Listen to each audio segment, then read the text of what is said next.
Munachosiku mmoji nkwaniriza nnyo nate mu programu yaffe eno enganzi kyosiga kyokungula webale kutambula naffe okuva we twatandikira omusomo guno gw'obulunzi bw'ebyennyanja nga bwe twogerera wano tuli mu programu ya 9 mu bulunzi obw'ebyennyanja.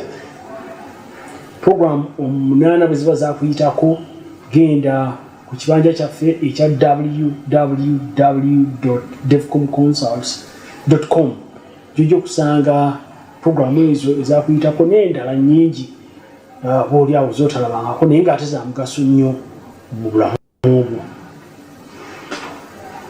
Programu eno yakwanukula bibuuzo bannaffe aba Prime Power Uganda be batusasulira obudde buno okutuusaako programu zaffe zino.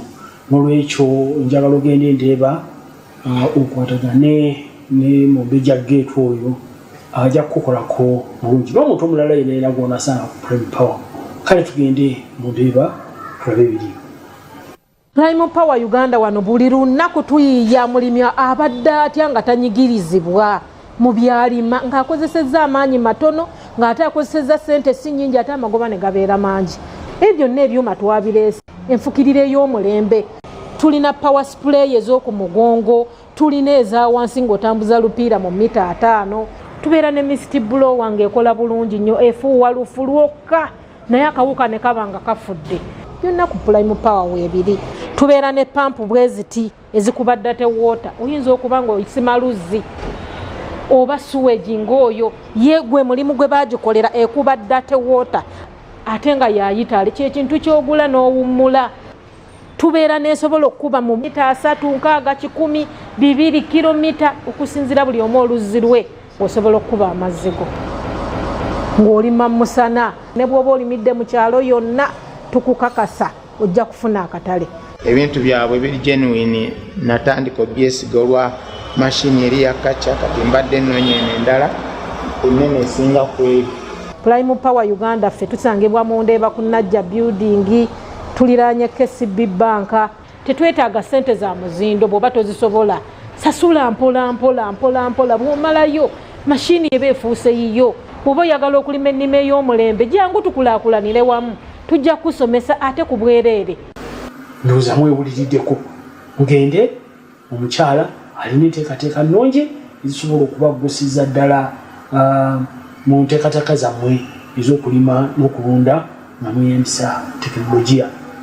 Mikwano gyange baatambudde dda bali kajjansi ate gye tugenda okweyongerera mu maaso ne Dr.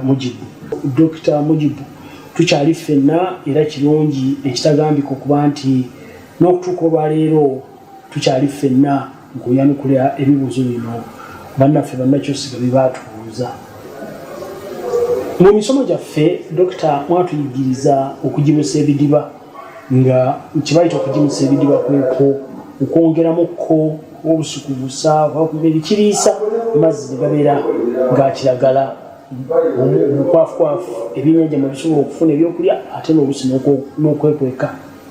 Kati nno ssebo mu luvannyuma lw'omusomo ogwo bannakyosiga bankuye essimu nga bagamba nti waliwo omuntu eyabagamba nti bave ku kalimbo w'enkoko oba obusa bw'embuzi bw'atusomesaako emabega awo badde ku bayosirale bino ebigimusa ebiva mu biogas nga baagala nti bakozese ebyo era nti byo ate birungi matabuta ku bulunzi bw'ebyennyanja. Naye Dokita bwekyabatandika tebalabawo njawulo oba oyinza n'okulowooza nti tebyabakolera ekyo ekyabasuubizibwa.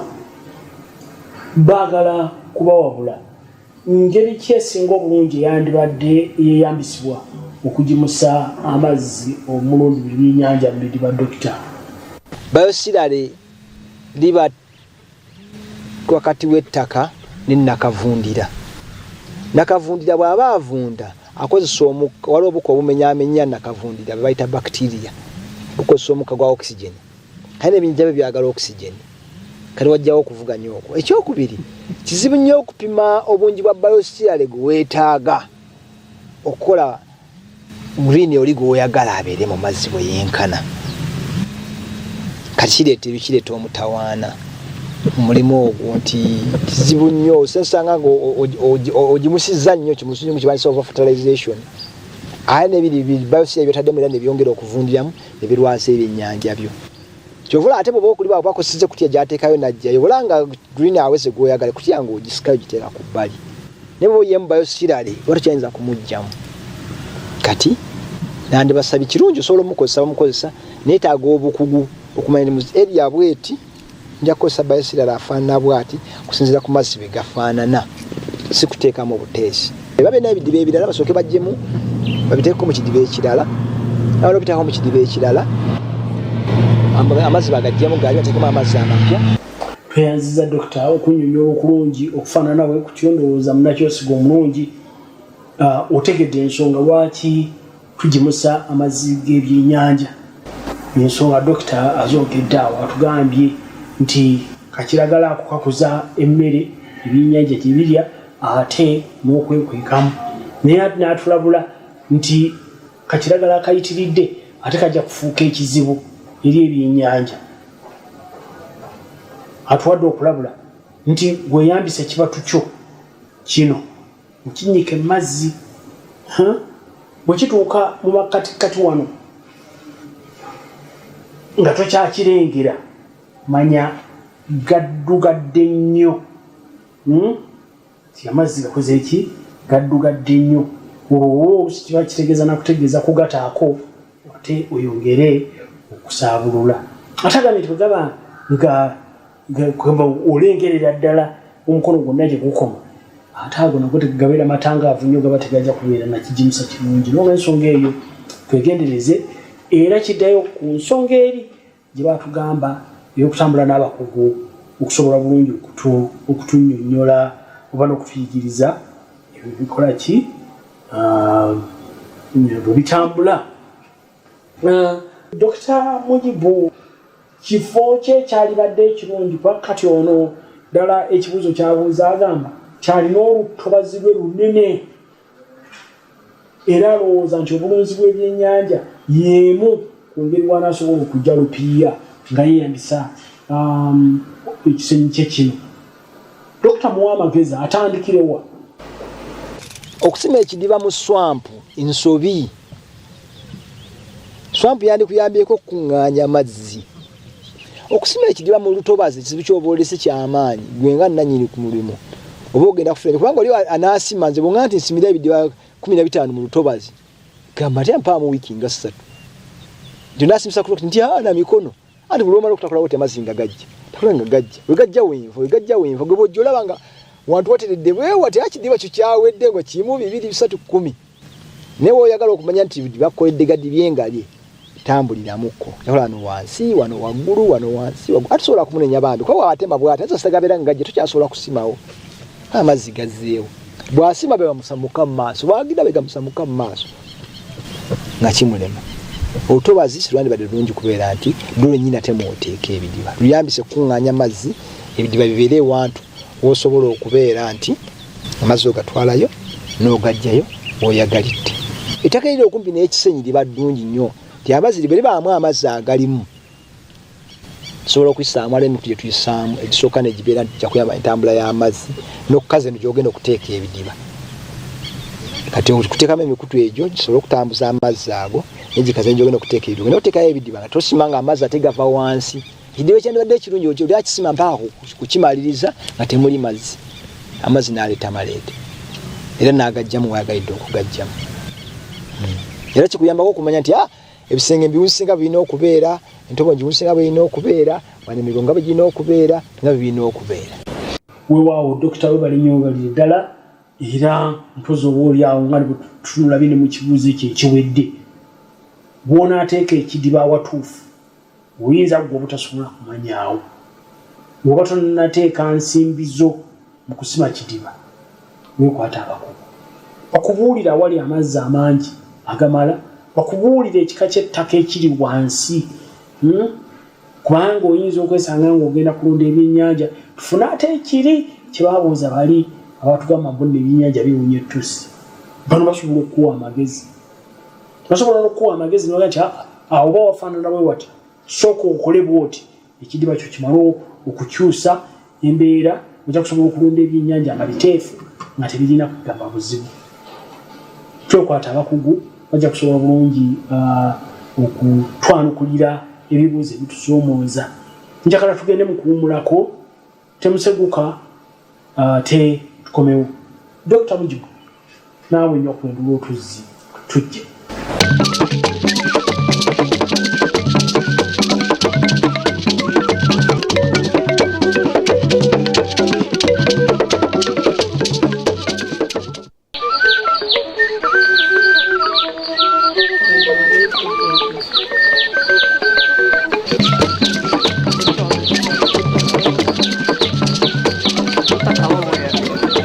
Mukulikeeyo nnyo mukuwummulako. Bwe twagendedde awo no mukuwummulako, Dr. Mujibu yabadde tumenyera akawonvu n'akagga. Lwaki twalitambudde n'abakugu? Ndowooza ensonga eno tusimbule ng'agyongerako. Dr. Mujibu, tutandikire awo. Omukugu tomwetaaga ng'otandise kulunda. Omukugu omwetaaga ng'otandise okulowooza kulunda ebyennyanja. Tamala kukola kino ng'otandise okulowoozaako. Nga waliwo n'ekifo ky'otandise okulowooza kugeza. Faamu yaffe wano weeri waliwo akagga katono nnyo akaleeta amazzi ku faamu eno yonna. Katono nnyo era bw'okalaba weewuunya oba kamala. Naye abantu asinga balaba akagga we kali ate waasima. Nategeeza nti tasobola kufuna bidiba bingi. So nga akagga we kali nibadde badde okola bukozi reserve, tutako emikutu egenda okutwala amazzi gye gajja agenda okubeera nga gakozeseza. Mu ngeri eyo obeera ogatambuza gaba gatambula, gaba kufuna nnyo oxygen. N'ekyokubiri osobola okubeera nti olina ebidiba bingi, kati wano tulina ebidiba ebisuka mu bigenda nga 40. N'ebyo byonna byonna tewaliwo kutuba pampu tujjuza amazzi oba tujja mu mazzi. Kubanga twafuna omukugu mu kutandika ekifo kino n'alaba entambula y'ekifo kitwandise topography, n'alaba n'entambula y'amazzi mu kifo kino kitwandise hydrology, n'akola plan ebikwataganya. Abawa bbeeyi naye abaakuyambyeko okukola okukekkereza ssente gye bujja mu maaso. Okugeza obungi bw'ebidala tulina kakati singa obadde okuba amazzi ne pampu okujjuza mu bidiba oba okubikaliza, nosaba bizinesi eba tekyali mu makulu, kubanga kositi egenda mu kupampinga amazzi eba nnene ate olina gigatta ku byennyanja ng'obitunda okusobola okufunamu. Ensonga ndoza Dr. Njanukudde bulungi era bannaye bannakyosiga awo mukakasa bulungi nti awo temujja kuvaawo okutambula n'abakugu. Kanzireyo ewa Dr. Dr. bwe tubeeredde mu kuwummulako nengedde abavubuka nga bali ku bidiba byammwe eyo nga bavuba. Ndabye nga bavuga ekyennyanja ekinene kindabikidde ng'ekisinja ate kye twayogeddeko eri, n'ate oluvannyuma ne ndaba nga bavuba mu kidiba kye kimu, nga bavubamu n'engega ate nga mwana wattu byonna bikulu bulungi. Dokita, ebyennyanja bino bisobola okubeeragana, bisobola okubeera mu kidiba ekimu ne bibeera n'emirembe? Enkola omuntu asobola okugikosa naye era yeetaagamu obukugu. Byemulayo tuba tulinawo engege erina ebika by'ebisinja ebirala 3 omuli kye bayita silver cap, big head cap ne grass cap. Ebinja bino ebirala 3 tebirya mmere y'emu na ngege, ate nabyo byesatule tebirya mmere y'emu. Kati byo bino ebimu birya obunyinkuli obuli mu mazzi twandiyise phytoplanktons, gye bayita silver cap ne big head cap biryo ebyo. Kati bw'ojja ku grass cap erya muddo, ate bw'ojja ku ngege gy'olabye tugiwa mmere gye tukoledde wano. Kati kikuyambako nti okozesa amazzi go mu kulunda ebinja nga bingi, kubanga bw'oteekamu silver cap ne grass cap ne big head cap tekikendeeza bungi bwa ngege gye wandirunze, sigala obungi bw'engege wandirunze ezo, naye ate ng'oyongeddeko n'ebika bino ebirala. Naye oteekwa okumanya stage ddi lw'oteekamu kika ki. Bw'oteekamu big head cap n'ogiteramu kumu n'engege, sijja kulya engege ezo bwongere obunaa bukyali buto. kaleta go mukugu nakuwa ku magezi n'omanya ddi ogatta ebyennyanja waliwo balala abagatta wane ekigezaako kubanga kirabika nnyo emirundi mingi abagatta engege n'emmale nekyo kikolebwa lwa nsonga bbiri. Ensonga esooka kubeera nti abantu basobola okutwala engege nga za bubumbwa bwa mirundi ebiri muli enkazi n'ensajja. Bw'ogattamu engege enkazi n'ensajja n'ojja ofunamu okendera mu mmere mu bungi bw'emmere gy'ogenda okubiriisa engege zitandika okubeera nga zizaala ngate zinatuka ku sayizi gwe gy'ogenda kuzitundirako. Ayenja kasatandika okuzaala mu kuteekako omubiri kukendeera. Kateekako omubiri okukendeera gwe kennyini nnyini oyagala kubeera nti olunda ebyennyanja bibeere nga bigejja. Kaakati bitandika okuzaala tebiba tebikyagezze. Kati abantu batera okuteekamu emmale eri obwana buno obulala obuzaaliddwa ekendeeza obungi bw'ebyennyanja ebiri mu kidiba basobole okubeera nga emmere gy'oteekamu emala. N'omugaso gw'okubiri omuntu gwafunamu nti aba alunseeyo ekika ky'ekyennyanja ekirala ng'akigasse ku kino ky'abadde alunda ekika ky'abadde akulembeza tugamba oba engege. Tweyanzeke Dokita webale ate okunnyonnyola obulungi obwenkanidde awo bw'otutegeezezza nti ekyamazima ebyennyanja bisobola okubeeragana kwegamba ne bibeera mu kidiba kyekimu nga bibeera mu nnyanja. Oyinza okulowooza nti eri mu nnyanja buli kimu kitwala akatundu kaakyo nekibeera eyo oba nebiyisiŋŋanya ate bw'otugamba bino bisobola okubeeragana ne bibeera wamu nga tebikoze binnewaabyo obuzibu. Ekyo nno kiteeso kirungi naye okonyeko n'okukona ku kigambo ky'emmale nti ate yo njizi emanyi okumeketa engege bwe oyagala okukendeeza ekidiba nga ebyennyanja bikuze ne bisukkirira nga weekanze nti oyinza obutabifunamu mugaso osuulamu wammale male eno yo tesaaga ejagenda ebisenkenya mpola mpola ebisale ebinene byo tebirya naye buno obutono buno obukonye buno ejja kubusala butoniwe ebulye ebinene bigejje ate naye egejje mu kidiba kyosobole okuba nga ab'emirundi gino ebiri osobodde okubajjamu. Naye mala oteekamu ntonotono kubanga bwe nkugambye bwe zikula ziyigira ddala n'ebinene zisobola okubimegga n'osanga embeera etanyuma bulungi. Dokita, njagala tweyongere mu maaso. Waliwo ebibuuzo wano ebigamba nti engege ezirundibwa zino zirimu ebika kubanga bannakyosiga bano bazze beetegereza kati tebabuuza ngege eki esobola okubeera ennungi kuba bagambye nti waliwo engege enzirugavu ttibittibi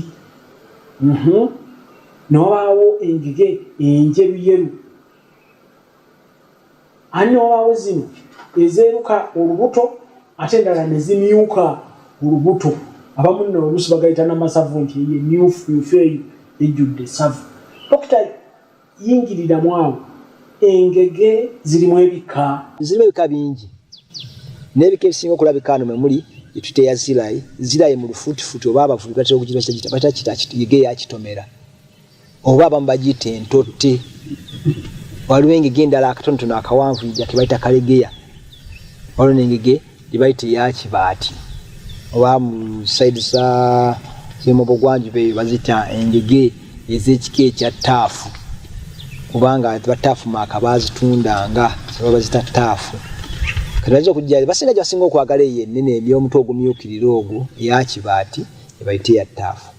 N'ekizibu nnyo okugyawula nga nto so wanditazo okuguna akuyambako naga nti era enyini gyoyagala. Tweyanziza gyo nnyini ddala Dokita ate okutangaaza okulungi kwotuwadde ku nsonga ezo ezikwatagana n'ebika by'engege. Mukwano gwange omulunzi w'engege tojja kubisobola kubimalayo kubanga ndowooza owulidde ebika by'engege bufufuba. Kakati era kiddayo ku kiri Dokita watandikidde ekyokutambula n'abakugu akiddeŋŋanye lunye nange nja kukikkaatiriza nkugambe nti ebyennyanja oba onaabifunamu tambula n'abakugu bajja kuyamba okubuulira ebika ebisinga obulungi ebirungi bye birina ebibi bye birina amagoba gosobola na butya bw'oyinza okubirunda. Mmere ki amazzi gateekwa gakyusa ddi n'ebirala ebyo twala tugende Dokita abikoonyeeko. N'olwekyo Munnakyosiga nkakasa nti olwaleero ekigambo ky'ofunye onaatuma wekka. Njagala tugenda ku kibuuzo ekirala Dokita, era nakyo kikwatagana na byennyanja bino. Waliwo abalunzi balinga ba mirundi ebiri abaagamba mbu ebyennyanja bino ebirunde Dokita mbu buba butuni ate nga bulimu amagumba mayitirivu. Dokita, ekyo kiva ku ki oba kituufu? Twaliwo kinnyanja tugambe nti engege ennunde ey'ekika ekya Kibaati n'engege ey'omu nnyanja ey'ekika ekyakalegeye oba ekitomera. Tebiina njawulo mu bungi bw'amagumba galimu. Kingawo omuntu omunene n'omutono era amagumba ge balina genkana obungi. Naye nno omuntu omunene amagumba gosobola obutagalaba kungulu, ekikulowooza nti alina amagumba matono. Naye omuntu nga mutono kuba ebirunde tetwagala bigijja ate kilo bunene nnyo kuba bikikoma okugejjinya tekikusala. Kati byakijjamu nga kiri ku sayisi grams 3.5 5 zibeera ku grams ezo kiba kitegeeza nti kiri mu sayisi ntono n'olwekyo amagumba gajja kulabikira nga amangi kubanga kinyenja katini. Naye kikoma okubeera ekinene amagumba nago okutalabika. Newankubadde waliwo ebyennyanja ebimu ng'ebisinja. Ebisinja mu mbeera yabina amagumba agalinganga ennyukuta ya ya. Kati gabeera mu nnyama muli. Kati twasobola okubeera nti akukyogerako nti akina amagumba mangi. Naye ekisinja kijje mu nnyanja oba kijje mu mugga era kyo kijja kubeera bwekitongera ekisinja ekirunde. Tweyanziza nnyo nnyini ddala Dokita ate okwongera okumulungula ensonga eyo ey'ebyennyanja nti ebibu bibeera n'obugumba bungi obulala butono. Ndowooza ensonga mukiwulidde. Dokita agambye nti bikka bya byennyanja si byonna nti birina obugumba obusukkiridde obungi. Ebyennyanja ebimu birina amagumba mangi nnyo okusinga ku birala. Kiddayo wamu ku nsonga eri y'abakugu. Tosegulira bakugu ufune ekyennyanja ky'osinga okwagala. Kakati Dokita, kino kye kibuuzo kyaffe ekiringanga ekigenda okusembayo. Bannakyosiga babuuza nti ebyennyanja ebirunde lwaki bibaamu amasavu mayitirivu? Ebyennyanja ebirunde emirundi egisinga biba n'amasavu mangi kuba emmere gye birya mulimu emmere eya ccecu, mulimu ekirungo kya ccecu. Bisavuwala okusinga ebyennyanja ebyeriwala kubanga ebyennyanja ebyeri bibeera biwammanta obusirikitwa obuli mu mazzi lufuutifuuti lwe bandiise planktons. Tusobola kugamba nti ebyennyanja ebyo bijja kubeera n'amasavu agankana. Ebyennyanja ebisinga ebirunde bisavuwala nnyo okusinga ebitali birunde. Naye nekyo kijja mu ndiisa n'emmere olugyakozesa. Atambula abadde abirisa nga abiwa ccecu yekka yekka bisavuwala nnyo okusinga ebyennyanja ebidde ebirungo ebitabula obulungi. Era omuntu aba ayagala kunda byennyanja tayagala kunda byennyanja nga bisava nnyo, tugenda tukendeeza ekirungo kye tuyita ekya carbohydrate. Tubeera tuli mu kubirunda. Egamba emmere tujja tubikyusa okusinziira ku bwetaavu bw'ekyennyanja bukulu bwe kituuse. Waliwo batagikyusizza bulungi kiyinza okusavuwala ennyo ate ne kiyitawo. Dokita tusiimye bwongerwa. Weebale okwanukula ebibuuzo. Weebalire ddala. Munnakyosiga omulungi ndowooza ensonga eyo nayo egguse bulungi. Ebyennyanja bibeera bisava kisinziira ku ndiisa, kisinziira ku kika. Mmere kijja owadde ebyennyanja ogibiwadde otya? Kisala ne kiyingira ne mu nsolo endala sinakindi ne mu bantu. Naawe buyinza okusavuwala ennyo bw'olya ebintu ebyo ebikusavuwaza. Kakati emmere esaanidde yeeyo kuwa ky'oyagala. Ekyennyanja kireme okusavuwala nnyo ate kireme kukulyako mmere nnyingi nnyo olw'okusobola okukola mu nkula esaanidde. Ogenda okituusa mu grams ezo 8, 7, 8 okugendera ddala wali mu kiro. Ekyennyanja tekikulidde nnyo ate osobola okukifunamu amagoba. Mwebale kutambula naffe obudde bwonna bugaanyi. Katukome wano olwaleero. Nze muwonge Timothy ku lwa ttiimu yonna eri ekajjansi abaagaliza ekiseera ekisinga obulungi. Ayi Ssaabasajja Kabaka wa Buganda awangaale.